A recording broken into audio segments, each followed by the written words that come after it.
Bonjour à tous et à toutes, on se retrouve pour une nouvelle vidéo où je vais essayer de vous dire mon avis sur la Neo Egoist League et essayer de deviner la suite de cet arc.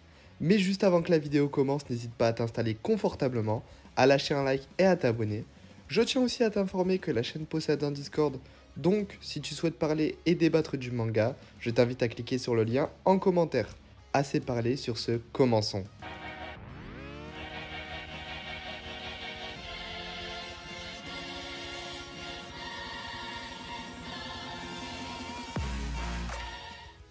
Tout d'abord, qu'est-ce que la Neo Egoist League?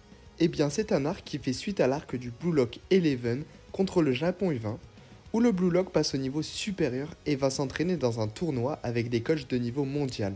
Mais ce n'est pas n'importe quel coach qui les entraîne, il n'y a que des joueurs professionnels.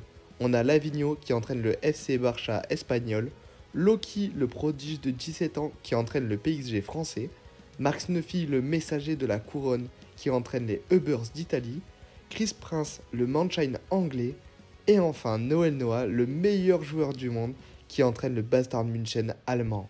On a parmi les joueurs principaux qui ont rejoint ces différents clubs Bashira et Otoya qui ont rejoint le Barça, Nagi, Ryo et Shigiri qui ont rejoint le Manchester City, Nico, Aiku, Aryu et Baro qui ont rejoint les Ubbers, Yukimiya, Kunigami, Izagi, Yoriyo et Raichi qui ont rejoint le Bastard, et enfin, on a Rin, Shidu, Zantetsu, Tokimitsu et Karasu qui ont rejoint le PXG. Mais ce n'est pas tout.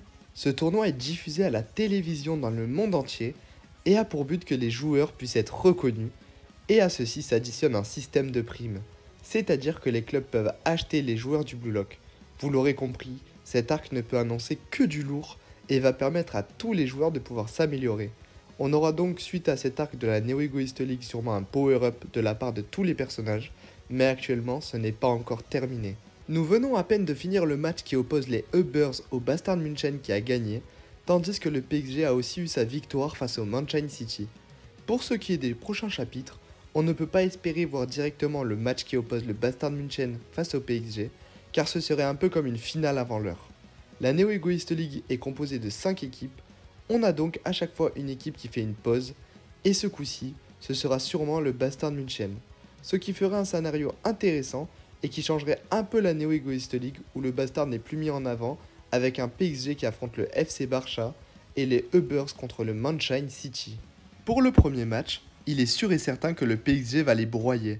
Malheureusement, Bashira est le seul joueur à tirer son équipe vers le haut. Mais par contre, le déroulé du match va être sûrement intéressant, car on a vu que Shidu n'a gagné que 5 millions de yens lors du précédent match, et personne ne le voit arriver pour une finale avec une prime aussi faible de 25 millions. On peut donc facilement affirmer qu'il va faire du sale dans tous les cas au FC Barça, soit avec un doublé ou alors un triplé. Et de l'autre côté, ça promet d'être intéressant, avec un match entre un Nagi qui a totalement perdu son ego et une prime qui a baissé, face à un Baro totalement frustré et énervé d'avoir perdu sa première place dans cette Neo Egoist League.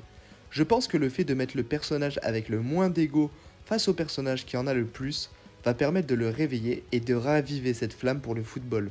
Je parierai donc sur une victoire du Mannheim City. Nous voilà pour le dernier tour de la Neo Egoist League.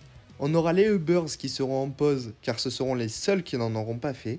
Et pour les matchs, on aurait la grande finale des invaincus avec le Bastard München opposé au PXG et le FC Barça contre le Mannheim City.